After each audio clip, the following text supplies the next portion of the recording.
사방파 두목 김태촌 씨의 보호감호 재심 청구 소송에 대한 판결.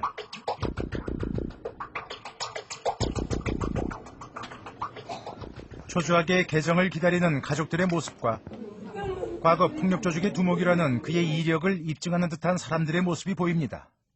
국내 최대 폭력 조직의 하나인 서방파 두목 김태촌 씨가 지난 90년 수감돼 형량을 모두 마쳤지만 그에겐 아직 7년의 보호감호가 남아있습니다. 그러나 사회보호법이 위헌으로 판결난 만큼 보호감호를 취소해달라며 재심 청구 소송을 냈던 것입니다. 근데 어떻게 가슴이 떨려갖고 지금 아무런 말도 할 수가 없어요. 지금. 가능성은 어떻게 보십니까? 가능성이라기보다 이제는 나와야 되잖아요. 이제는. 드디어 선고 공판이 시작되었습니다. 그리고 잠시 후 재판장님 명령입니다.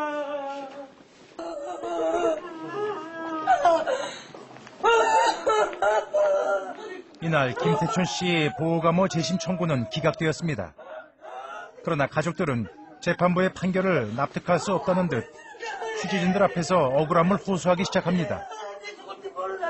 감옥으로 보내야 돼. 나는 저 판사한테 죽으라니까. 가족들이 이렇듯 반발하는 이유는 현재 김태촌 씨의 건강 상태 때문. 안 아픈 데가 없는데. 세상에 이럴 수는 없어요. 병원에 가면 까마도 다 다닌다고요. 숨도 못 쉬고 헐떡헐떡하는 사람을 다른 사람은 다 내주면서 왜 저렇게 아픈 사람을 안 내주냐고요. 안 내. 기자센터 이렇게 막. 한때 악명 높은 조직폭력단체의 두목이었으나 지난 89년 감옥 안에서 폐암이 발병하여 한쪽 폐를 떼내는 대수술을 거친 후 김 씨의 건강 상태는 급격히 악화되었다는 것입니다. 현저절이던가 폐암으로 좌측 전폐 절제술을 했죠. 그리고 그때 이제 심장 외막에도 암 침이 좀 있어가지고 심장 외막을 벗겨내는 수술을 했거든요. 그런 광범위한 수술을 했기 때문에 폐기능 장애하고 이제 심장 기능에 장애가 온 거죠. 혹시라도 김 씨가 보호감호소 안에서 생을 마감할 수 있다는 불안감에 가족들의 걱정은 강한 불만으로 바뀝니다. 이제는 조직도 아니고 깡패도 아니잖아요. 저 나이에 휠체어를 타고 늘 통증으로 견디지를 못하는 사람을 갖다가 아무리 과거에 잘못된 죄를 저질렀어요. 대한민국에서 당신 깡패 김태촌이라고 그 당신들이 언론이 만들어서 이 법에서 만들어서 김태촌 큰 영웅 깡패를 된 것처럼 해놨잖아요. 그건 놓고 나이 먹은 사람이 무슨 기반이 무엇이 있다고. 그의 나이 벌써 55세. 그중 27년이 넘는 세월을 그는 감옥 안에서 보냈습니다. 그리고 앞으로 남은 7년의 보호감호. 어쩌면 그는 생애 반 이상을 감옥에서 보내게 될지도 모르는 것입니다. 젊은 세대에게는 다소 낯설지 모르지만 30대 이상의 사람들이라면 아마 김태촌이라는 이름 서흑자를 기억하고 계실 것입니다.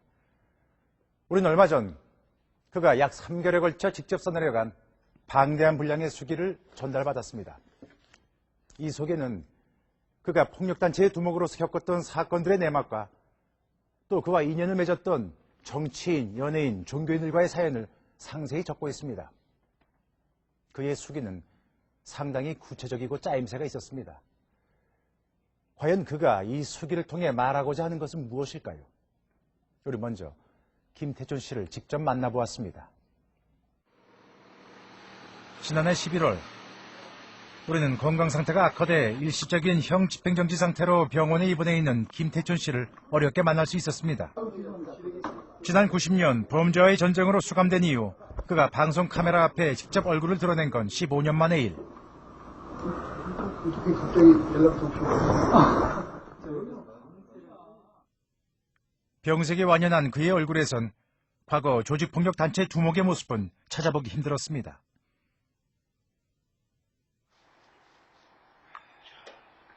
오히려 자신이 병자라는 사실을 믿어주지 않는 세상이 야속하게만 한 듯 취재팀에게 자신의 수술 부위를 보여주며 현재 자신의 건강 상태가 얼마나 안 좋은지 열심히 설명합니다.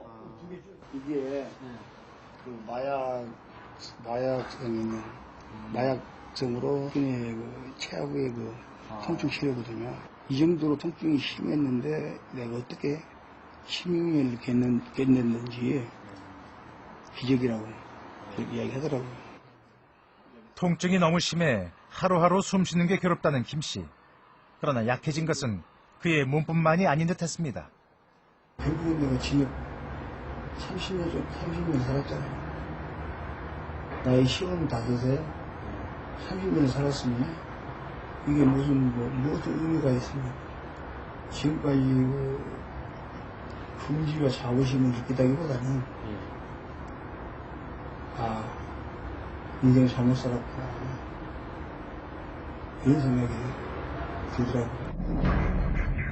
그가 악명 높은 폭력 조직으로 기억되는 서방파를 결성한 건 그의 나이 20대 후반 무렵. 어린 시절부터 계속된 가난이 자신을 나쁜 길로 빠지게 만들었다는 것입니다.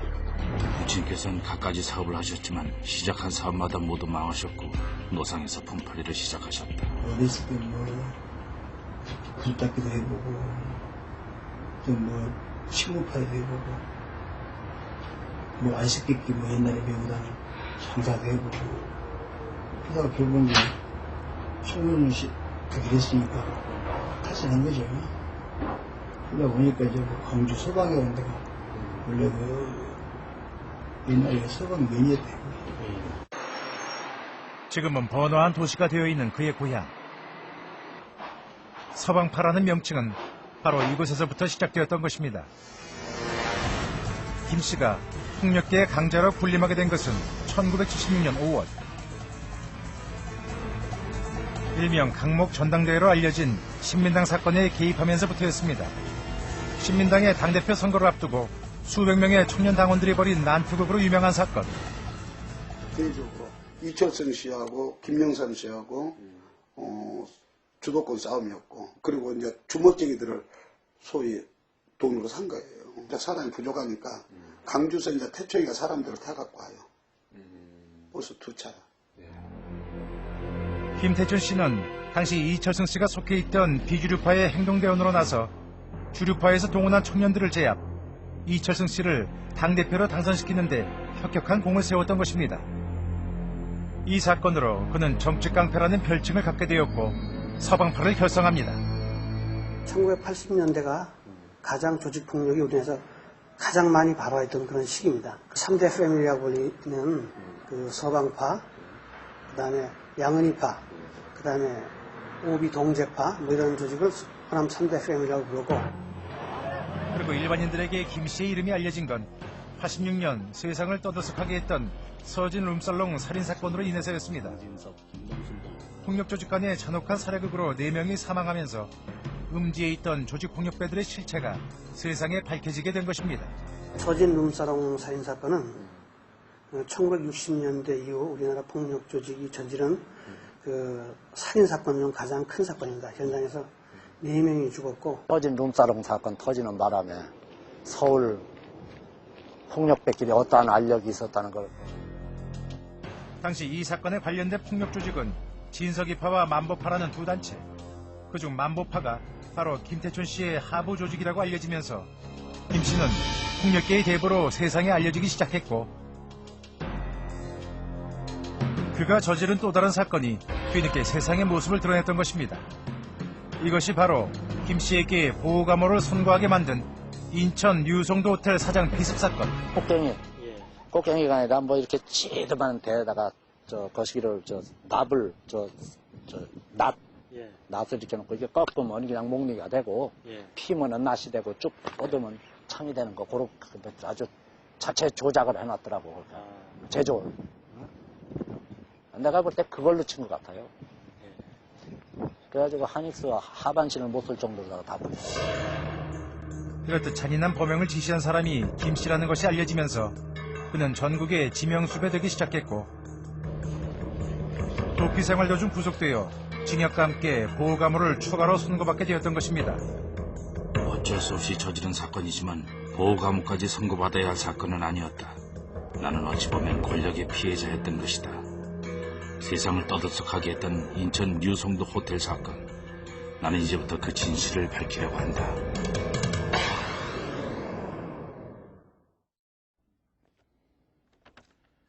인생의 절반을 감옥 안에서 살고 있는 그의 이름이 우리에게 그리 낯설지 않은 이유는 그가 끊임없이 언론에 자신을 노출시켜 왔기 때문입니다. 지금 그는 20년 전 자신이 저지른 폭력 사건의 진실을 밝히겠다고 말하고 있습니다. 왜 이제 와서 김 씨는 진실을 밝히려고 하는 것일까요?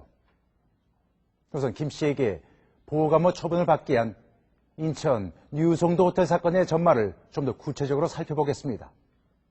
아주 한방 사연이 있으니까 그렇죠. 18일 발했다는 자체가 이제 와서 증거인랑 면담 자체도 그렇고 나만이 그 갖고 있는 한이라는 게 있잖아요. 그 한을 하고 분위기 온다게 진실을 밝히자. 이게 내 뜻이었어요.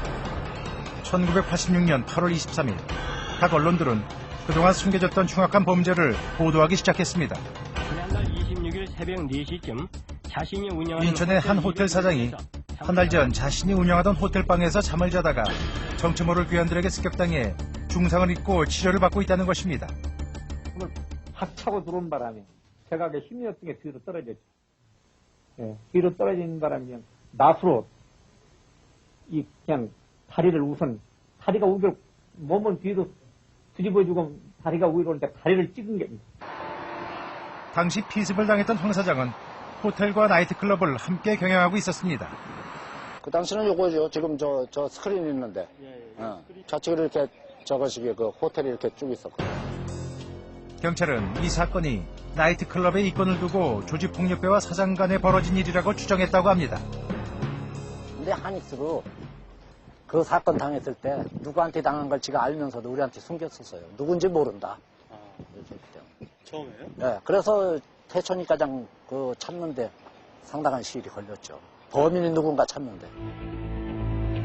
그런데 범인의 정체를 알 수 없어 수사가 어려움을 겪고 있을 무렵 서진 룸사롱 사건이 터지면서 조직폭력단체들의 실상이 밝혀졌고 그 와중에 김 씨의 정체가 세상에 공개되자 황 사장은 그제서야 자신을 공격한 것이 김 씨의 행동대원들이었으며 김 씨가 범행을 지시한 건 또 다른 배우 인물의 청부 때문이었다는 주장을 하기 시작했던 것입니다. 대체적으로 잘 아는 검사 하나 있어. 검사가 이제 그 황 사장한테 돈을 몇십만을 사치를 빌려주는 모양이야. 어? 근데 자기를 빌려고 갚질 않았대. 황희선한테 돈 좀 받아와라. 그때 저기 시킨 거야. 예. 검사가요? 검찰 고위 간부가 폭력 조직의 두목을 통해 채무 관계를 해결하려 했다는 주장은 언론의 대대적인 관심을 끌었고 사건이 눈덩이처럼 확대되기 시작하자 김 씨는 수배된 지 2주 만에 돌연 자수를 했던 것입니다. 외국 가려고 할 생각 없었어요? 외국으로 경찰서 제발로 걸어 들어오고 싶었습니다. 수사의 초점은 김 씨가 정말 현직 검사의 청부로 범행을 저질렀느냐 하는 것으로 모아졌습니다. 그러나 김 씨는 황 사장의 주장은 박 검사를 모함하기 위한 것이라며 강하게 부인했습니다. 그리고 모든 범행은 자신과 황 사장과의 채무관계에서 비롯된 것일 뿐 박 검사와는 관련이 없다며 순순히 범행인체를 자백했던 것입니다. 그러나 황 사장은 김 씨의 주장은 거짓이며 자신과 김 씨와의 채무관계 역시 가짜로 꾸며낸 것이라고 주장합니다. 재미없지 않소? 이해상관 없는 놈이 와서 내극시 합니까? 아무 이해상관 없는 놈이 와서 남아 탑니까? 황익수 자신이 얘기한 건 당연히 분해시켰으니까 힘들었더니 똘마니 들어가서 이렇게 된 거다. 이렇게 얘기가 된 거죠. 황 사장이 이렇게 주장하는 이유는 과연 무엇일까? 사건 발생 2달여 전 황 사장에게 낯선 사람들이 찾아옵니다. 신원을 밝히지 않은 그들은 다짜고짜 황 사장을 거칠게 협박해 감금 상태로 만들었다는 것입니다. 그리고 1시간쯤 뒤 김태천 씨가 도착했고 처음 본 자신에게 갑자기 박 검사에게 빌린 돈을 언제 갚을 거냐며 협박조로 물어봤다는 것입니다. 그리고 몇 시간 뒤 황 사장은 김 씨의 강요에 의해 박 검사를 만나게 되었습니다. 그리고 박 검사에게 진 빚을 갚겠다는 약속은 물론 나이트클럽의 지분까지 나눠준다는 약정서를 쓰도록 강요받았다는 것입니다. 위협으로 협박을 하고 강점을 하고 있단 말이에요. 호텔로 와서 말이야. 얘들한테 호의 받아가면서 걔가 그 우쭐을 해가지고 하고 다니면서 사건을 나는 알고 있지 않소. 나는 살아있는 증인이거든. 김 씨는 박 검사와 함께 나이트클럽의 지분을 빼앗았고 평소 친분 있는 연예인들을 동원해 마치 자신의 나이트클럽인 양 운영했다는 것입니다. 여기 와봤더니 사람이 성황이더라고. 그전에는 정말로 팔이 쫓는다 하는 식으로 했었는데 대천이 하면서 잘 됐어요. 대천이가 이 영업을 잘했어. 일단 말 들어보니까 뭐 가수들 다 와가지고 여기 와서 뭐 찬조 출연해주고 그래서 아주 대성황이라고 그러더라고. 황 사장은 검찰에 박 검사의 비리를 폭로하며 자신의 나이트클럽을 되찾아달라고 진정서를 제출했습니다. 그러나 아무도 그의 주장을 믿어주지 않았고 오히려 그로 인해 공격을 당했다는 것입니다. 대검찰청에서 통장 앞으로 내가 진정서를 내고 예방 차원에서 이래서 단속을 해달라고 했는데 그걸 받아줬으면은 나도 무사했고 다 무사했을 것 아닙니까? 사건이 커지거든요. 피가 나고 이제 그런 예열 사태가 나니까 이제 그때다 조사를 작성한 것 아닙니까? 그러나 당시 김 씨는 자신의 범행은 단지 존경하는 법조인의 어려움을 해결하기 위한 자발적인 행동이었을 뿐이라고 진술했습니다. 자기를 이렇게 잘 봐주고 있는 검사한테 배신을 했다 해가지고 그 약간 과잉 중성이라는 취지는 그런 얘기입니다. 내가 이렇게 잘 모시고 있는 검사님한테 그럴 수 있냐. 사장하고 도봉산인가 어디를 갔었대요. 태천이는 뒤따라 올라가면서 저는 뭐 이렇게 다리 몽둥이나 하나 분질러 놨으면 좋겠다고 그러니까 행동대장이 거기서 뭐라 그러냐. 제가 알아서 하겠습니다. 이렇게 한 거야. 그때 태천이가 그거 하지 마. 그랬으면은 죄가 안 되지. 결국 김 씨는 이 사건으로 징역 5년에 보호감호 10년을 선고받았습니다. 그게 바로 86년의 일이었습니다. 그리고 배우로 거론되었던 박 검사는 도의적인 책임을 진다며 사표를 제출했을 뿐 더 이상의 수사는 이루어지지 않았던 것입니다. 그때 박 부장은 그 수사도 안 됐고 뭐 일체 그 관여이 없었습니다. 그때는.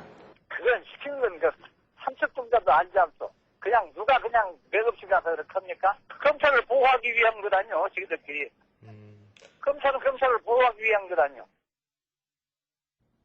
당시 이 사건을 둘러싸고 현직 검사와 조직폭력배 간의 검은 거래에 대한 의혹이 끊임없이 제기됐지만 검찰은 자체 조사를 실시했다는 발표만 했을 뿐 박 검사에 대한 어떤 수사 내용도 공식적으로 밝히지 않은 채 사건은 마무리되었습니다. 그런데 20년이 지난 지금 김 씨는 이 수기를 통해 그날의 사건이 박 검사의 청부에 의한 것이라고 뒤늦게 밝히고 있습니다. 만약 김 씨의 주장이 사실이라면 사건 당시 그는 왜 박 검사의 청부 사실을 숨겼던 것일까요? 주먹 세계를 천하통일한 밤의 대통령과 그들의 불법적인 행동을 감시해야 할 전직 검사의 다정한 모습이 담겨있는 한 장의 사진. 이들은 과연 어떤 관계였던 것일까? 나는 하순이라는 거. 그것 갖고 감호를 받았는데 그 사람을 살리려고 내가 자수를 했습니다. 그 사람을 부족시키려고 보니까 당시 황 사장 비습 사건이 박 검사의 청부였다는 새로운 주장을 펴고 있는 김 씨. 심지어 박 검사가 혈서까지 써주며 뒷일을 봐주겠다고 약속했다는 김 씨의 주장은 과연 사실일까? 어떻게 돈 변호사를 자기 꼬락자라고 할 수 있었느냐. 그리고 심지어는 나는 외에는 내 식구도 없죠. 거짓말을 이렇게 하고 있어요. 얼마나 억울합니까? 밝고 정의로운 사회건설에 기여하고자 우선 불량배의 일제 근거에 착수했습니다. 80년 군사정권의 등장과 함께 전국엔 계엄령이 선포되면서 폭력배 소탕작전이 시작되었고 이때 김 씨도 수감되었습니다. 김 씨가 수감된 지 5년째 되던 1985년 가을 그가 있던 대전교도소에 한 명의 중년 신사가 김 씨를 면회옵니다. 그는 당시 현직 부장검사였던 박모 씨. 예상치 못한 면회에 교도소가 술렁거렸다고 합니다. 현직 부장검사가 수용자에게 특별 접견을 온 것만도 놀랄 일인데 다정하게 대화까지 나눴으니 교도관이 놀라는 건 당연한 일이었다. 그날 밤 김 씨는 박 검사가 찾아온 이유를 고민해보았지만 결국 후배를 선도하기 위한 고향 선배의 호의라고 생각했다고 합니다. 이 같은 경우는 그 현직 부장검사가 그래서 특별면에 오는데 고맙잖아요. 그런 조직 보수인데 무슨 일 있으면 그 보호를 해야지 이런 생각이 있어요. 근데 내가 지금 보니까 내려온 것도 다 목적이 있을 거야. 고마운 마음에 김 씨는 출소 후 박 검사를 찾아갔습니다. 그때부터 두 사람은 본격적으로 친분을 쌓으며 매일같이 만남을 갖게 되었다는 것입니다. 당시 김 씨의 차를 운전하며 조직의 부두목으로 알려졌던 손 씨. 박 검사와 김 씨가 함께 있는 자리엔 늘 자신이 동행했다며 그때의 일을 증언합니다. 6시 저녁 되면 오셔가지고 우리가 거기 가서 같이 모시고 또 청구하고. 그 생활을 그럼 얼마나 하신 거예요? 대략 기억은 안 나는데 꽤 오래 했을 거예요. 아마 김태철 씨한테 물어보면 한 달 이상 정도. 그러던 어느 날 박 검사는 자신이 인천의 호텔 사장에게 돈을 빌려주었고 3년째 돌려받지 못하고 있다는 얘기를 김 씨에게 합니다. 나는 박 검사의 말을 들으며 분노에 치를 떨었다. 대전 교도소까지 찾아와 특별 접견을 해준 박 검사의 은혜를 갚을 절호의 기회가 왔다고 생각했다. 김 씨는 이때부터 부하들을 시켜 황 사장을 찾아다녔습니다. 그리고 박 검사의 돈을 갚겠다는 약속을 받아냈다는 것입니다. 맨 처음에 얘들을 보내가지고 이제 그렇게 좀 협박해서 그 다음에 이제 박 씨, 김태촌 씨, 서희가 파레스 호텔에서 만나가지고 이제 그 어음을 받았죠. 이제 원금은 5천만 원인데 7천만 원짜리하고 8천만 원짜리하고 총 1억 5천 이자까지 해서 1억 5천에. 80년대 중반 당시 서울은 조직폭력단 간의 세력 다툼이 치열했으며 이 과정에서 김 씨의 서방파는 실세로 떠오르게 됩니다. 김 씨는 계속되는 다른 조직과의 전쟁을 끝낼 묘안을 떠올리게 됩니다. 그것이 이른바 건달체육대회. 전쟁하지 말고 혼합끼리 우리가 그렇게 피를 흘릴 필요가 있느냐, 그런 의미에서 단합대에서 오비파, 양은이파, 서방파 해서 여기서 다 모였죠. 우리의 선배들까지 전부 해가지고. 당시 새마을 조기축구협회 회장이던 박 검사의 주관으로 새마을 축구대회로 포장된 이날의 대회는 유명 인사들까지 대거 참여했습니다. 또 내가 우선 알 수 있는 사람은 박 씨, 그리고 연예인들이 많이 왔죠. 뭐 정치인들도 몇 명 왔고, 또 여기서 바뀔 수 없었던 사람, 중요한 한 사람이 지금 현직 의원인데 당시 우리 총무를 맡았습니다. 그 전국에 소위 주먹들이 모여가지고 이제 이제 사람 죽이지 않고 이제 패싸움 않기로 화합대회를 연다 그거야. 화합 축구대회를 연다고 그날 나도 축사를 하나 좀 와서 해달라 그거예요. 좋은 일이고 화합한다 그러니까 좋다고 내가 거기 가서 축사를 한번 해줬어. 그러나 이 축구대회가 훗날 자신을 올가매는 족쇄가 되었다는 것이 김태촌 씨의 주장. 끝나고 나니까 박명영 씨가 김태촌을 불러서 죽여라, 그래 안 하면 너를 뭐 구속시키겠다. 너 이 축구대회 한 걸로. 황 사장이 검찰에 제출한 진정서 때문에 박 검사가 조사를 받게 되자 김 씨에게 복수를 지시했다는 것입니다. 박 검사는 나에게 황 사장을 살해한 뒤 그의 머리카락을 증거로 뽑아오라고 했다. 머리카락이라도 씹어서 삼켜야 분이 풀리겠다는 것이다. 처음엔 거절했지만 박 검사는 지시대로 따르지 않으면 축구대회를 범죄단체 결성으로 몰아 나를 구속시키겠다고 했다. 그리고 김 씨가 구속될 경우 끝까지 검사직을 유지해 뒷일을 책임지겠다는 약속이 담긴 혈서까지 써주었다는 것. 청운장에서 비춰줘서 맞죠. 누가요? 김태춘 씨가요. 자랑을 이제 그런 거 쓴다. 이렇게 그 뭐입니까? 화선지에다가 신을 얼마나 하게? 한자로 해가지고 그렇게 안 크니 한 얼마나. 혈서를 어떻게 썼고 무슨 약속을 했고 내가 왜 이렇게 18년 동안 16년 동안 이렇게 그 사람 때문에 이렇게 됐는가. 얘는 정말 진실받게 합니다. 며칠 뒤 김 씨의 지시를 받은 행동대원들은 새벽에 황 사장을 찾아갑니다. 박 씨는 김태촌이한테 죽이라고 그렇게 이제 지시를 했었는데 나한테 이제 최종적으로 행동대장이 태촌 형이 황익수를 처치를 하는데 어떻게 할까요? 죽이지 말고 그냥 다리만. 머리카락만 잘라고 한 거죠. 머리가 아니라 머리카락만. 당시에 부장검사로 있는 박 부장검사의 일로 간 걸로 나는 알고 있습니다. 그리고 일이 끝난 직후 부하들에게 연락을 받은 김 씨는 손 씨와 함께 박 검사의 집을 찾아가 일이 성공했음을 직접 알렸다는 것입니다. 그래가지고 이제 벨 눌리고 동해안에 해가 떴다 하니까 박 검사가 아주 반가운 얼굴로 웃고 나왔죠. 박 검사는 범행이 성공하면 자신을 찾아와 동해안에 해 떴다라는 말을 해달라고 했다는 것입니다. 이때 시각이 새벽 6시경. 여기서 해가지고 어디 나가고 해장국집이 있었어요. 거기서 소주 파티 했죠. 세 분이요? 네. 서희. 이렇게 뉴 송도 호텔 사장 피습 사건은 끝이 났습니다. 자신을 습격한 사람이 김 씨의 조직원인 줄을 알면서도 보복이 두려운 황 사장은 입을 다물었습니다. 그렇게 이 사건은 그대로 묻혀진 듯했습니다. 그러나 그로부터 3주 뒤 서진 룸사롱 사건이 터지면서 서방파 두목 김태촌의 존재가 드러났습니다. 이어 박 검사까지 언론에 거론되면서 결국 박 검사는 김 씨와의 약속을 어긴 채 사표를 냈고 김 씨는 긴 수감 생활을 시작하게 됐던 것입니다. 지금 국민들이 99%가 없다고 내가 거짓말을 올린 거거든요. 과연 부장검사가 사람을 죽여하고 싶겠겠는가. 김대총이가 일부러 거짓말해서 검사를 물고 들어가는 것이 아니겠느냐. 99%가 내가 물고 들어 거짓말이다 해서 더 없다. 처음에는 수감 시절 자신을 찾아와 준 것에 대한 고마움으로 황 사장과 박 검사의 채무관계에 개입하게 되었지만 나중에는 박 검사의 협박으로 어쩔 수 없이 황 사장을 습격했다고 김 씨는 주장합니다.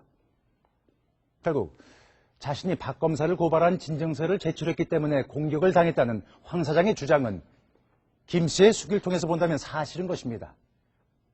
그렇다면 김 씨의 주장은 어느 정도 신빙성이 있는 것일까요? 혹시 사건의 진실과는 무관하게 뒤늦게 허위 주장을 하고 있는 것은 아닐까요? 우리는 당시 사건을 담당했던 인천의 수사 관계자들을 만나보았습니다. 20년 전 사건이었지만 이들의 기억은 또렷했습니다. 박 부장검사라고 서울지검의 검사 그분하고 연관이 된 거에 돈 관계로 해가지고 그래서 박 부장검사가 김태천을 시켜가지고 이걸 따라해서 이걸 한 거예요, 결과적으로. 당시 경찰들은 대부분 박 검사가 이 사건에 깊숙이 개입됐다는 걸 의심했지만 수사를 할 수 없었다는 것입니다. 수사를 그렇게 보면 어떤 압력 때문에 못한 겁니까? 처음에는? 안 한 거라고 봐야지. 안 한 거예요? 근데 뭐 그건 정치적 차원이니까 내가 얘기할 기회가 아니고. 검찰은 어떻게 수사를 해, 경찰이? 또한 이 사건을 담당했다는 또 다른 수사 관계자는 당시 인천 경찰들이 김 씨와 부하들을 검거하기 위해 서울에 갔었지만 박 검사의 방해로 놓친 적이 있다는 뜻밖의 얘기를 털어놓습니다. 검사, 현직 검사인데 그 검사가 데리고 있는 걸 그걸 어떻게 못해서 그냥 왔다고 그러길래 그놈 나한테 혼났죠. 너 돈 얼마나 먹고 그랬잖아요. 아, 이게 내가 검사 돼서 무슨 돈을 먹습니까? 안 먹지, 못 먹지. 서울의 한 호텔에 김 씨가 나타났다는 정보를 입수한 경찰들이 호텔 커피숍을 급습 김 씨와 그 부하들을 검거하려는 순간 때마쳐 그 자리에 나타난 박 검사로 인해 그 자리에서 김 씨를 놓치고 말았다는 것입니다. 그 형사들이 며칠 가서 딱 이제 지켰잖아. 지켜서 이제 연행을 하려고 그러는데 어느 순간 연락이 갔는지 그 검사가 좀 보자고 그래가지고 내가 좀 잠깐 동안만 할 얘기가 있다. 김태천이 오고 그러고 갔는데 5분인 거야. 10분 지나 20분 지나도 안 나타나거든. 가보니까 검사도 없어져 버리고 김태천이도 없어져 버리고 말이지. 그렇게 된 거야. 수십 명의 경찰들 사이를 뚫고 유유히 걸어나갔다는 두 사람. 수사들이 강력해서 한 20명 여기를 포위를 하자. 그러는 순간에 박 씨가 입구로 들어왔죠. 들어오자 김태천 씨가 박 씨한테 안채하면서 따라 나가자 둘이가 그 위에 2층 사우나로 올라갔죠. 제가 나가는 거 봤죠. 그 나가자 우리만 데리고 평생 경찰서를 가고. 이때만 해도 김 씨는 박 검사가 자신과의 약속을 끝까지 지켜주리라 믿었다고 합니다. 또한 김 씨가 전국에 수배되자 박 검사는 김 씨에게 도피 자금으로 500만 원을 건네주었다는 것입니다. 500만 원, 100만 원짜리로 해갖고 뭉탱이 돈을 몇 뭉탱이가는 내가 쉴 수가 없으니까 뭐 이쪽 양복 양쪽에다가 집어넣고 왔으니까요. 나중에 알고 보니까 박 씨가 준 도피 자금이라고 그러더라고요. 당시 수사 관계자의 말에 의하면 김 씨가 구속된 이후 박 검사는 끊임없이 김 씨의 일거수일투족을 감시했다는 것입니다. 병사가 물어보는 건 있었지. 전화해가지고. 뭐라고 하지? 아이 제 말은 나오는 거 있습니까? 어쩌고 그러더라고. 아이, 나 그런 거 모른다고 말해 이제. 전화 오고 면회도 오고 그랬었어요. 면회도 왔어요? 면회도 왔었어요. 뭐라고 얘기? 아 그건 몰라요. 그러나 김 씨가 수감되자 뒷일을 책임지겠다는 박 검사의 태도는 돌변했고 김 씨는 그제서야 자신이 배신당했음을 알게 됐다는 것입니다. 아니 그 배신감에 한 2년간 막 잠도 못 자고 내 정신이 아니다 보니까 이때부터 건강이 악화되면서 폐암이 발병했고 이로 인해 김 씨는 89년 형 집행정지로 석방되어 수술을 받습니다. 이때 병원으로 김 씨를 찾아온 중년 신사가 있었는데 그가 바로 박 검사였다는 것. 중정만 쓰고 눈물을 흘리고 무릎 꿇고 빌었던 그 중년의 남자가 바로 박 부장 검사라고 내가 그렇게 밝혔었죠. 우리는 지금은 변호사가 된 박 검사를 만나 그의 입장을 듣고 싶었습니다. 200kg의 그 건강님 200kg요? 이거는 저기 왔어요. 어디로 왔어요? 저 이민 갔어요. 이민요? 네, 이민 간다고 그때 이사 왔어요. 확인 결과 그는 이미 2차례에 걸쳐 변호사 수임 비리 사건에 연루되어 자격이 정지되어 있는 상태. 만사 수정되고 나서 그 시경을 받으면서 변호사 결격 사유에 해당돼가지고 등록신청을 취소를 시켰어요. 계속 연락을 시도해봤지만 집에 없다는 대답만 되풀이됩니다. 선생님 댁이죠? 네. 예, 박 선생님부터 합니다. 안 계신데요? 그런데 혹시나 해서 찾아간 그의 집 앞에서 몇 시간을 기다린 끝에 우리는 그와 비슷한 외모의 노신사를 마주쳤습니다. 변호사님 아니세요? 그러나 확인 결과 그는 박 변호사였습니다. 그 모자 쓰고 아주머니와 같이 걸어가신 분. 맞아. 맞아요? 1년 넘게 김 씨를 만나며 이 사건에 대해 취재했던 한 시사 잡지의 기자 역시 지난해 이와 비슷한 경험을 했습니다. 변호사 사무실을 해서 법원 앞에서 개업을 하고 계시던데 거기를 찾았는데 박 검사 변호사가 이제 본인이 저를 만났음에도 불구하고 저는 얼굴을 몰랐죠. 근데 자기가 사무장이라면서 나중에 오라고 그러더라고요. 나중에 김태촌 씨의 누이 되는 분을 이제 같이 대동해서 갔더니 당신이 박 변호사 아닙니까? 라고 했더니 그때 이제 아주 황급히 놀래가지고 자기 방으로 들어가면서 다 우리를 이제 나가라고 몰아내고 사무실을 폐쇄하고 철저하게 자신을 숨기고 있는 박 변호사. 그에게서 우리는 어떤 말도 들을 수 없었습니다. 만에 하나 김 씨의 주장이 사실이라 할지라도 이 사건의 공소시효가 이미 지났으므로 박 전 검사에 대한 처벌이 이루어지지 않을 것이며 현재 김 씨에게 내려진 보호감호 처분 역시 변함이 없을 것이라는 게 법 전문가들의 의견입니다. 그럼에도 불구하고 김 씨가 자신의 폭력 사건을 다시 거론하는 것은 20년 전 사건에 대한 폭로 외에도 무언가 다른 속내가 있을 거라는 게 그를 아는 사람들의 의견입니다. 혹시 그와 인연을 맺었던 유명 인사들에 대한 암묵적인 협박이 아닐까요? 500장이 넘는 방대한 분량의 수기 속에서 김 씨는 당시 자신이 알고 지낸 많은 유명 인사들의 실명을 거론하며 그들과의 친분 관계를 과시하고 있습니다. 김 씨의 수기에서 가장 많이 등장하는 인물은 정치인들입니다. 김 씨가 전당대회 때마다 부하들을 동원해 보디가드 역할을 해주었다고 밝힌 전 국회의원 유 씨. 나는 어떠한 권력의 힘이 필요할 때마다 유 의원님께 부탁드려 해결하곤 했었다. 50 실세들을 주무르고 계신 파워였다. 우리는 본인에게 직접 김태춘 씨와의 관계를 확인해보기로 했습니다. 터무니없는 소리. 거령 그렇지 않아요.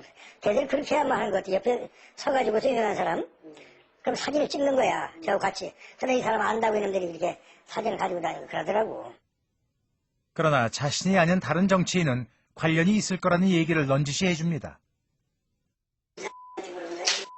김대중하고 좀 친했습니까?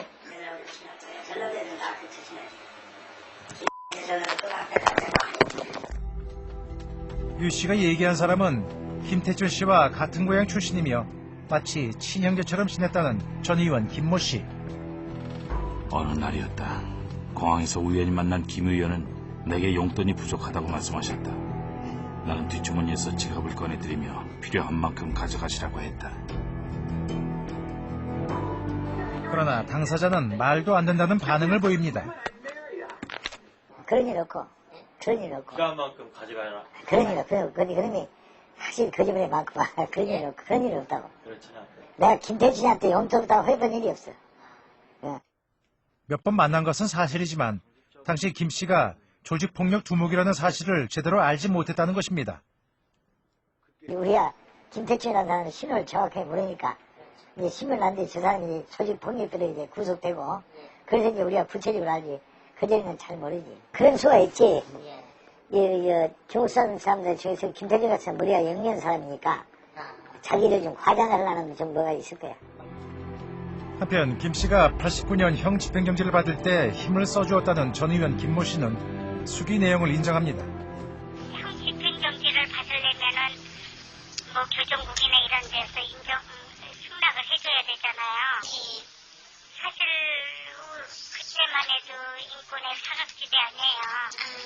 근데 폐암은 걸려서 죽게 생겼는데 형 집행정지를 해줘야 나와서 수술도 하고 이러는데 그럴 때 조금 제가 이제 변호사들이랑 동원해서 좀 도움을 줬어요. 그의 수기를 분석한 전문가는 김 씨의 주장이 주관적이긴 하지만 전혀 없는 사실을 만들 정도는 아니라는 의견을 밝힙니다. 김태춘 씨의 어떤 지적 능력이라든지 또 기술된 구성들을 보게 될 때에 없었던 일을 만들어낸다든지 또는 전혀 사실이 아닌 것을 사실처럼 꾸미기 위해서 아주 다양한 거짓말들을 늘어놓는다든지 이런 모습은 발견할 수가 없었습니다. 즉 등장인물과의 관계에 대해서는 다소 주관적이지만 그가 쓰고 있는 사건이나 관련 인물에 대한 내용은 어느 정도 사실과 가깝다는 것입니다.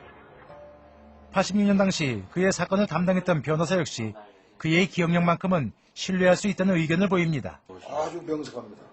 아 그래요? 예. 왜 그렇게 생각하세요? 제가 이렇게 범죄 내용이랄지 배경이랄지 이런 것을 설명을 이렇게 한 번에 끝나지 않고 또 물어보고 자꾸 물어보거든요. 예. 그러면 한결같아요. 그 진술이. 이게 자꾸 틀려지는 것이 정상인데 안 틀려져요. 한편 김 씨가 90년도에 재검거될 당시 그의 수첩 속에는 수많은 유명인사와 지도층의 명단이 있었다고 합니다. 전화번호부에 실제로 정관계 심지어 일부 검사들 이름까지도 전화번호부에 기재되어 있거든요. 폭넓은 인맥 유착관계가 있구나 하는 것을 뭐 감지할 충분한 자료가 되는 것이죠. 우리는 89년 김 씨가 형 집행정지를 받고 출감했을 때 그를 수용했던 사람을 만나러 필리핀에 갔습니다.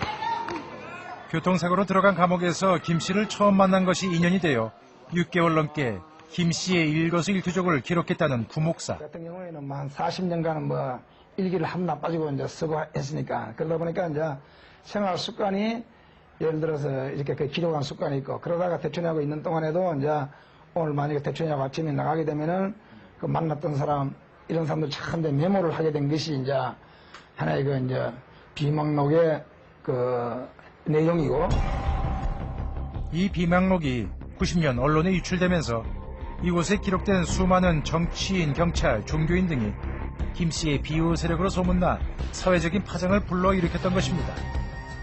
이것이 바로 유명했던 김태천 비망록 사건입니다. 있는 그대로 내가 썼던 것이 내 마음대로 썼던 것이고 목사 양심이 썼던 것이니까. 다 사실입니까? 네, 사실대로. 경찰이 됐든 국정원이 됐든 만지기가 됐든 뭐 어디 뭐 사고 그냥 막 들어간 해버리고 가면 책임자가 나와서 경고 받아야 되고 여러 가지 아무튼 그런 게 좋은 것은 아니었는데 이런 친분 관계를 통해 그는 자신의 범죄를 은폐하고 때로는 보호를 받았던 것입니다. 89년 김 씨가 폐암 수술을 받고 머물렀다는 국내 유명 교회의 기도원. 조직에서 손을 씻고 회개했다며 이곳에서 생활했었지만 그 와중에도 끊임없이 조직을 동원해 유흥업소의 이권을 갈취하고 있었던 것입니다. 이권이 많이 들어왔고 돈이 막 그때 돈 벌었죠 많이. 완전 근본적으로 그게 해탈이 안 됐다고 봐야죠. 완전히 참 자복 회개했으면 또 그렇게 했겠어요. 당시 김 씨를 회개시켰다며 자신들의 기도회에서 김 씨로 하여금 신앙 간증을 하게 만든 것은 교회 홍보에만 도움을 주었을 뿐 김 씨가 진정으로 회개할 기회를 뺏은 결과를 낳았다는 것입니다.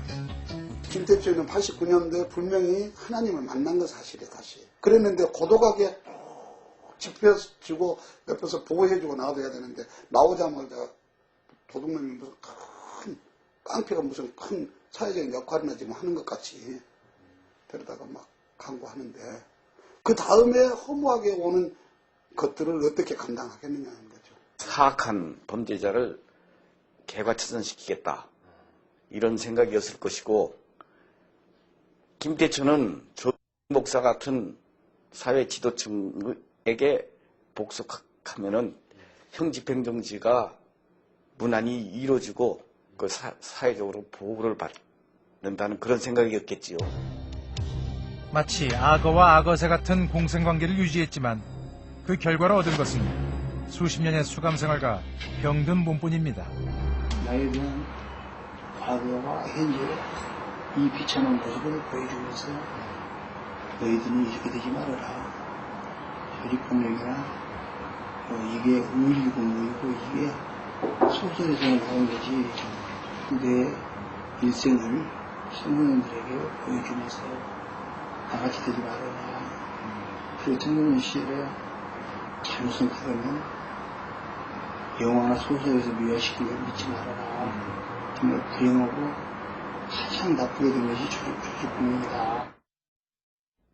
현재 자신의 비참한 모습을 보여줌으로써 폭력의 말로가 얼마나 처참한지를 청소년들에게 일깨워주고 싶다고 김 씨는 말합니다. 실제로 그는 취재팀을 만난 자리에서 기회가 주어진다면 나쁜 길로 빠진 청소년들을 선도하고 싶다는 바람을 밝혀왔습니다.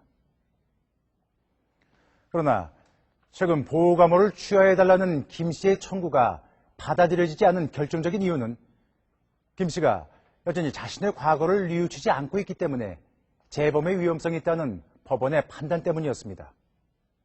그리고 그 증거로 제시된 것 중 하나가 바로 폭력계 대부로 불리는 사람들에게 보낸 김 씨의 편지였습니다. 우리는 조일환 씨를 찾아가 김 씨가 그에게 보냈다는 편지를 확인해 보았습니다. 그동안에 아마 한 4, 50통 왔을 겁니다. 편지가 이제 저기에 막 한 번에 막 많이 쓰면 30장까지 씁니다. 예. 그리고 편지가 많았어요. 김두한 씨의 후계자로 알려진 조 씨. 그런데 조 씨는 김태천 씨가 편지에 쓴 후계자란 전혀 다른 의미라고 주장합니다. 제가 지금 현재 신앙으로 살고 있으니까 그러니까 그런 후계자가 되기를 원하는 거지 무슨 주먹의 후계자 무슨 야인 이런 게 아닙니다. 그러니까 이제 그런 것 때문에 때로는 저도 오해를 받을 수가 있고 또 김태천이도 선이 아니게 피해를 보는 경우가 있습니다. 그러나 김 씨가 편지를 보낸 사람은 조 씨뿐만이 아니었습니다. 70년대 서울을 장악했으며 폭력계의 대부로 알려진 신모 씨. 김 씨는 그에게도 존경한다는 편지를 계속 보내고 있었던 것입니다. 나한테 나갔다 제일 존경한다 그러고 이 사람한테 이 사람은 뭘 제일 존경한다 그러고 그러면 그게 뭐가 진실된 게 아니잖아. 전부 다 존경한다면 누굴 모신다는 거야. 예, 지금 김태천 씨의 상태는 심리적 공황 상태에 빠져 있을 가능성이 대단히 높습니다. 조직의 어떤 보스로서 그 힘과 권력 또 여러 사람의 어떤 두려움과 또는 존경을 받고 이런 꿈 같은 생활을 하다가 이제 장기 복역수가 되면서 자신의 세력은 다 와해가 되고요. 또 그 자기의 어떤 삶의 존재 의의 자체가 상당히 좀 약화되어가는 느낌을 많이 받을 그런 상황입니다. 이런 상태에서 쓰여진 수기이므로 그 속에 나타난 김태천 씨의 심리 역시 그의 말과는 달리 이중적일 수밖에 없다는 것이 전문가의 분석입니다. 어떤 자신의 어떤 그 범죄자로서의 그 행위에 대한 어떤 뉘우침도 전혀 없고, 네, 그런 청부폭력 행위 자체가 마치 당연한 것처럼 느끼는 그런 전반적인 심리 상태도 여전히 남아있고요. 수십 년간 폭력 조직을 연구했다는 경찰 관계자는 김 씨가 자신의 의지와 상관없이 다시 한번 폭력 조직과 연관될 가능성도 있다고 얘기합니다. 김태천이라는 인물이 또 출소를 하게 되면 또 조직 결성 차원에서 따르는 그 많은 폭력 조직 그 중간 보스들도 집결할 가능성은 충분히 있다고 봅니다. 재범의 우려가 다시 농후하다 없다 그런 얘기를 단정지을 수는 없지만 가능성은 충분히 있습니다. 그러나 폭력 조직을 떠나 새로운 삶을 살고 있는 주먹 출신들은 지금은 옛날과 상황이 달라졌다고 얘기합니다. 한 시대가 지났다고 나는 봐요.